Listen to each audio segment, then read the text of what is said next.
قربانی کے گوشت کی تقسیم کاری کے حوالے سے چند ایک باتوں کو ملحوظ خاطر رکھیں۔ اولاً تو قربانی جو آپ اپنی کریں یا اپنے کسی فوت شدہ عزیز کی طرف سے کریں،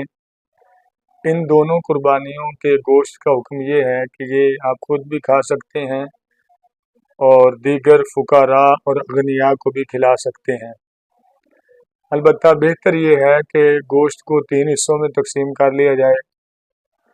جس میں سے ایک حصہ اپنے گھر والوں کے لیے رکھ لیں اور ایک حصہ اپنے عزیز و اقارب کو دے دیں اور ایک حصہ دیگر مسلمانوں میں تقسیم کر دیا جائے۔ ہاں، البتہ اگر قربانی منت کی تھی، یعنی قربانی کی منت مانی تھی، تو اس کا حکم شرعی یہ ہے کہ اس کا گوشت نہ تو وہ بندہ خود کھا سکتا ہے جس نے منت مانی ہے، اور نہ ہی غنی یعنی مالدار لوگوں کو کھلا سکتا ہے، بلکہ وہ صرف اور صرف فقراء کو کھلایا جائے گا، ان کے اندر تقسیم کیا جائے گا۔